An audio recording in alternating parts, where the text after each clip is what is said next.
If you want to know how to get your Enduro bike dialed for racing, this is the video for you. We're going to go through a full bike check and setup guide on my race bike here. I use this Stumpy 15 for racing on the World Cup, and I've customized it over a few years of testing with SRAM RockShox suspension, obviously specialized components as well, and we've got our rental cockpit here. So we're going to go through all that sort of stuff, give you guys all the details.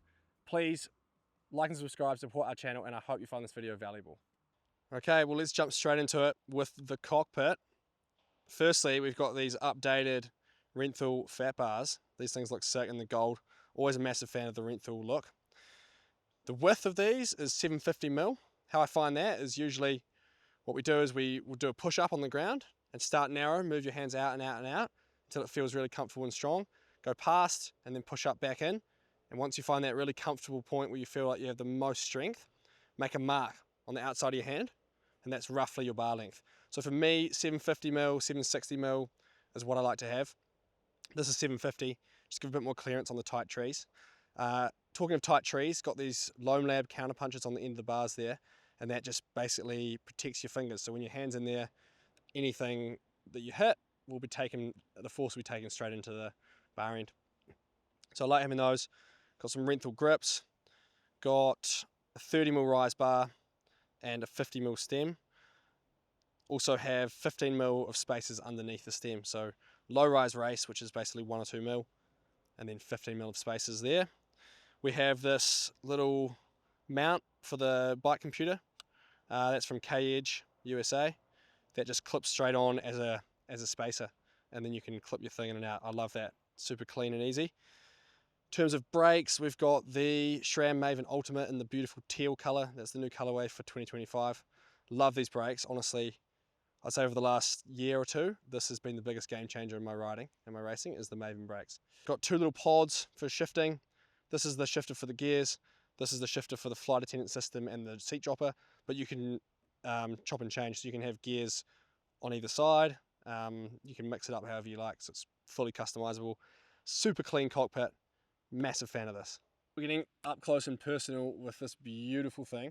This is the RockShox Zeb Ultimate Flight Attendant. So electronically controlled, hooks up to your power meter or your pedal sensor, hooks up to your rear shock, the whole system's integrated, and it'll change on the fly. So when you're pedaling uphill, it'll lock out for you, save some energy. When you're on a rough surface or going downhill, it'll open up, give you that nice, comfortable, soft suspension that you need. You can also override it with the remote on the handlebar, so you hit that button and it will firm up to whatever setting you've chosen. I've chosen a pedal setting, so for me I'll tap it and it will go from open to pedal, and then I can hit either a flow trail or a slight flat bit or a sprint up a hill mid-race, and then tap it again and it opens for the downhill again. So love that setup. Flight Attendant has been a game changer for me. This fork is 170mm in travel, and it's 38mm stanchions, so quite a beefy fork. Rebound is fully closed and then open at 10 clicks. Lights is, I got 4 clicks on here. It changes between 3 and 4. So basically when you turn all the lights off, that's fully open. And then I add 3 clicks of compression damping. So that is the fork setup. And yeah, huge fan of this RockShox Zeb. So we're looking at the rear suspension now. And right here I have the RockShox Super Deluxe Ultimate Air. So you get an Air, and I think you used to be able to get a coil, but now there's a Vivid coil. So this is the Air version, 55mm stroke. It is also flight attendant, so that is controlled by the same handlebar remote and the lockout as the front fork, and it automatically adjusts when you need it, but most of the time for the downhills it's fully open. In terms of tokens, this has 3 positive tokens, no negative tokens.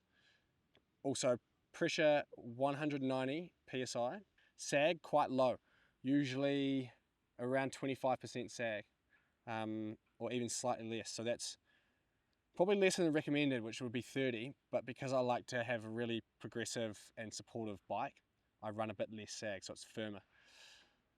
Rebound is, this is the R25 tune, so it's an R25 C37, which means the rebound tune's lighter, the C37 compression tune's pretty stock. I run this also 10 clicks from close, so fully close the rebound and then open at 10 clicks. The compression lights I run are 4 lights. So you open all the lights and then add 4 lights. 145mm travel on the rear of this bike. And that's my suspension done. All right, look at this. Boom. 225mm of seat drop. Look at that bad boy. That's the new Axis reverb seat dropper from RockShox. And a huge fan of this thing. Battery on the front, nice and clean, doesn't get filled with dirt or anything. Got the specialized power seat on top of there as well, with the Mimic technology, so that's nice and comfortable. And yeah, that's the seat dropper. We have the full SRAM XX drivetrain, so that's their top of the line wireless drivetrain transmission, so it just moves seamlessly. This thing's been a game changer for racing because you can change gears whenever you want really, and then when you start pedaling, full power, I don't even back off, I just pedal full power and it will just shift under load. It's honestly been such a dream. Sometimes it shifts so smoothly you don't even hear it. It just feels like it gets harder and you don't even hear it clipping between different gears. So that has been awesome, eh? Love this. This is the normal sort of Enduro setup. They also make like an SL version for cross country, but we just run the standard one. It's still super light. The crank is a 170mm crank. The chainring is a 34 tooth chainring. This back here is a 52 tooth, I believe, and I think a 10 tooth on the small. So huge range of gears, all wireless. You can bolt it on and off. Don't have to do any cable routing. And yeah, lightweight, never misses a beat. So honestly, drivetrain, huge fan. We have chain guide as well with a top and bottom guide. So that thing keeps the chain on at all times. It actually stays on mint without it. On the training bike, I sometimes just run it just with the chainring. It stays on well, but for racing, you never know if you hit a stump or if you pedal backwards in a silly location, it can derail occasionally, and I'd rather not take any risks when it comes to racing. Yeah, that's the drivetrain. Bang. All right, we're having a look at what rubber we're running on this bad boy. We always run the specialized rubber, and we're super lucky because they've been doing heaps of R&D with both us and the Gravity boys, and we've now got a range of what I think are the best tyres that are on the market. We've got the Hillbilly on here right now, which is the intermediate tyre. They also have a Cannibal and a Butcher and an Eliminator, which are all come in like a Gravity casing, which is the thick sort of downhill tough casing. A bit heavier, but you need it when you're racing the trails that we race. We want to try and prevent flats whenever we can. But yeah, this one right now, Hillbilly, it's at 25 PSI with a cush core, and it's basically for softer conditions. So if it's dry and dusty and loose, or if it's wet, I always go for this tyre. And then if it's more hard pack, go for the Cannibal. So tacky T9 compound rubber, thick casing, 25 PSI in the rear and 23 PSI in the front. That's been my pressures pretty much the whole season.